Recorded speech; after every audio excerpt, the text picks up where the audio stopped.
আপনারা তো অনেক রকমেরই বিরিয়ানি খেয়েছেন, কিন্তু বিরিয়ানি খাওয়ার ইচ্ছা হলেই তো আর খাওয়া যায় না। বড় সমস্যাটি হলো সময়।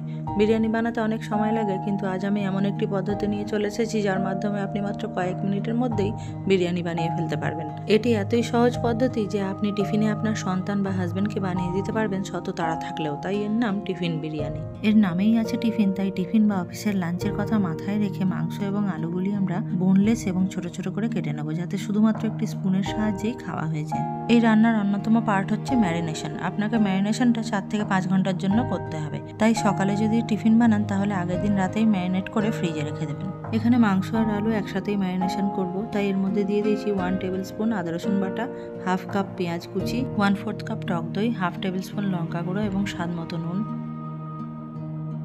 ঘরে তৈরি বিরিয়ানি মশলা, 2 টেবিল স্পুন রোজ ওয়াটার, মিষ্টি আতর 1 ফোঁটা, আর দিয়ে দেবো 2 টেবিল চামচ রিফাইন্ড অয়েল। এবার হাতের সাহায্যে ভালোভাবে মাখিয়ে এই সমস্ত কিছু রেখে দেবো ফ্রিজে 4 থেকে 5 ঘন্টার জন্য। যখন আমরা বিরিয়ানিটা বানাবো তখন ভাতটা তৈরি করার জন্য প্রথমে আগে জল বসিয়ে দেবো। এবার দিয়ে দেবো এর মধ্যে দারচিনি, এলাচ আর স্বাদ মতো নুন। ভাতের মধ্যে নুনটা পারফেক্ট হবে কিনা কি করে বুঝবেন? জলের মধ্যে নুন দিয়ে জলটা গুলিয়ে নিয়ে এইভাবে চেখে দেখে নেবেন নুনটা যেন ঠিকঠাক হয়। বেশি হলে আর একটু জল দিয়ে দেবেন, আর কম হলে আর একটু নুন দিয়ে দেবেন। এবার পরিমাণ মতো চাল ধুয়ে নেবো। চালটা ধুয়ে ভিজিয়ে রাখার দরকার নেই, ধোয়া হয়ে গেলেই ফুটন্ত জলে দিয়ে দেবো।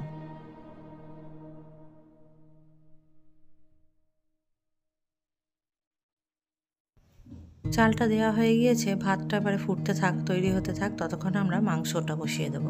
একটি কড়াই নিয়ে তার মধ্যে দিয়ে দেবো ঘি। ঘিটা গরম হলে এর মধ্যে দিয়ে দেবো ম্যারিনেট করে রাখা মাংস।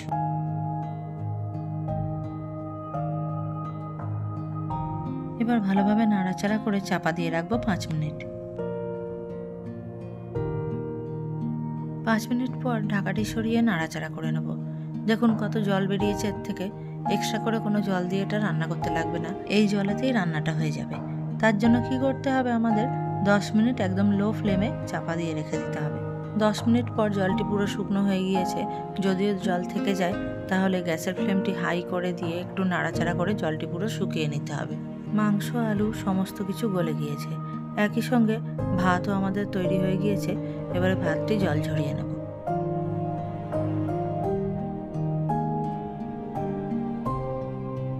ভাতটি ছ্যাঁকা হয়ে গেলে আমরা এটি মাংসের মধ্যে ঢেলে দেব। মাংসের উপর ভাতটি দিয়ে আমরা মাংসটা পুরো কভার করে দেবো এবং এর উপরে দিয়ে দেবো 2-3 ড্রপ মিঠা আতর, একটু বিরিয়ানি মশলা, গোলাপ জল, আর দিয়ে দেবো কেশর ভেজানো জল অথবা ইয়েলো ফুড কালার। এবার মিডিয়াম ফ্লেমে চাপা দিয়ে রাখবো 2 মিনিট। 2 মিনিট পর ঢাকাটি খুলে মিশিয়ে নিলেই তৈরি টিফিন বিরিয়ানি। গরম গরম টিফিন বিরিয়ানি টিফিন বক্সে ভরে ফেলুন, আর এইরকম টিফিন বানিয়ে দিয়ে আপনার বাচ্চার মনটিও আনন্দে ভরিয়ে তুলুন। এই বিরিয়ানিটি বানাতে আমার সময় লেগেছে সম্পূর্ণ 20 মিনিট। এই বিরিয়ানি বানানোর প্রসেসটা একটু আলাদা আর লুকটাও আলাদা, তাই বলে অন্য কোনো বিরিয়ানির চেয়ে কিছু কম যায় না। আমার কথায় বিশ্বাস না হলে একবার অন্তত বানিয়ে খেয়ে দেখবেন।